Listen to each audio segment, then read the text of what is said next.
हमारी मानसिक समस्या का अंतिम बिंदु है काम वासना प्रोपोर्शनल टू 1 अनुशासन, इसी को मर्यादा कह सकते हैं। क्या कहते हैं?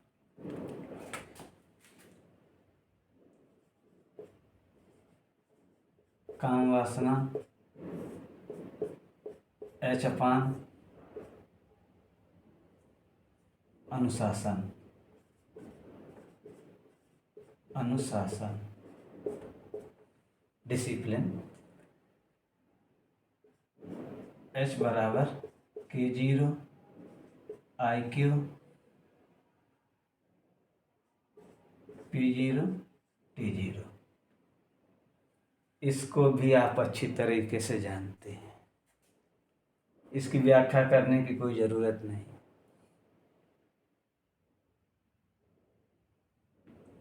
और ये भी लालच ही है। ये भी आपको अजीब लग रहा होगा क्योंकि मैंने इसको भी लालच कह दिया। समझने का प्रयास करिएगा, सोचिएगा, चिंतन करिएगा, ये भी लालच ही है। अब इसको ऐसे भी समझ लेते हैं। अब मन का जो पूरा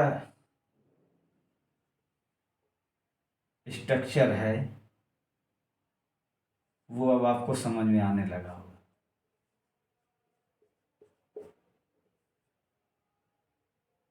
इधर है बुद्धि, क्रोध, लालच,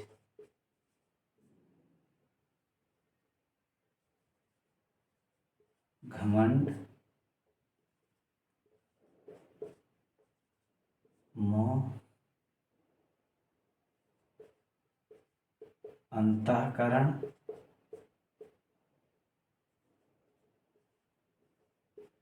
याददाश्त, जिसका संबंध बुद्धि से।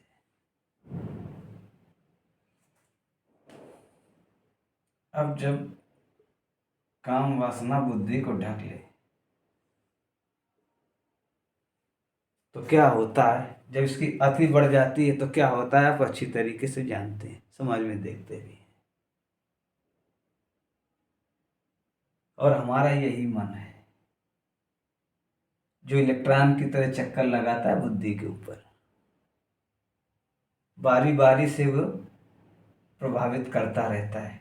कभी बुद्धि को क्रोध ढक लेता है, कभी घमंड, कभी लालच, कभी मोह, कभी काम वासना। होता है ये। आप अपने विचारों को गौर से समझिएगा। आपके अंदर जो विचार आते हैं वो इन्हीं पांचों में आते हैं। अगर ये नहीं आते हैं तो वो इस तरफ वाले 5 में आते होंगे, आते जरूर हैं। इससे बाहर आप नहीं सोचते होंगे। अब यही काम वासना में जब आसक्ति हो जाती तो मोह हो जाता है, और यही मोह घमंड में बदल जाता है, और यही घमंड जब कोई विरोध करेगा तो क्रोध में वो बदल जाता है। ये लालच ही है, ये लालच ही है। जब इसमें अति हो जाती है तो उस समय आप कुछ भी समझाएं लेकिन बुद्धि में जाएगी नहीं बात। बस ये इसको प्रभावित कर रही हो।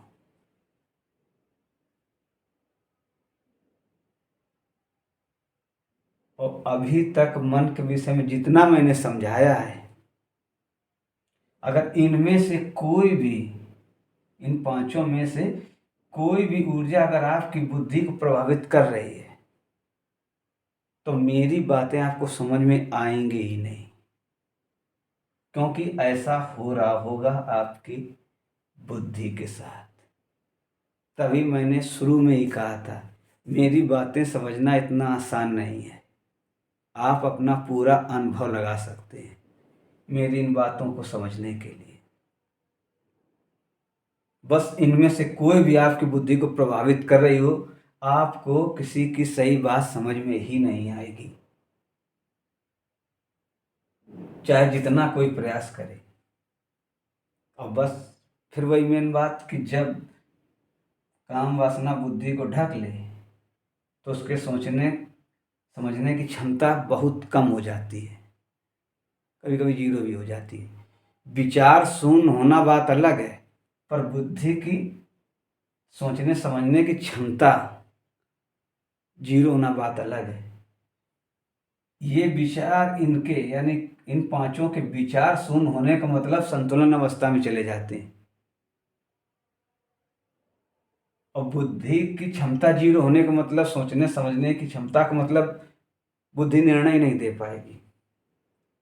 अब जैसे इस कमरे में जो बल्ब है, अगर ये बंद कर दिया जाए तो कहाँ कौन सी वस्तुएं रखी हैं नहीं मिलेंगी, पता नहीं चलेगा कहाँ जाना क्या करना, सब अस्त व्यस्त हो जाएगा। वैसे ही जब ये इस बुद्धि के बल्ब को फ्यूज कर देते हैं यानी प्रभावित कर देते हैं तो हम निर्णय नहीं ले पाते हैं, हम क्या अगले मानव भी नहीं ले पाते हैं। ऐसा होता है, अब गौर करिएगा, ऐसा होता है। और विचार ये आते तो रहते ही होंगे, इनमें से कोई भी विचार में आप बने रहते होंगे। अब बने रहने का मतलब इसके अपोजिट वाले भी तो आते होंगे, सहनशीलता, ईमानदारी, नम्रता, उदारता, अनुशासन, उनकी बात कर रहा हूँ, केवल 5 की बात नहीं कर रहा हूँ, यानी 10 शब्दों की बात कर रहा हूँ। तो आप इसे समझिएगा।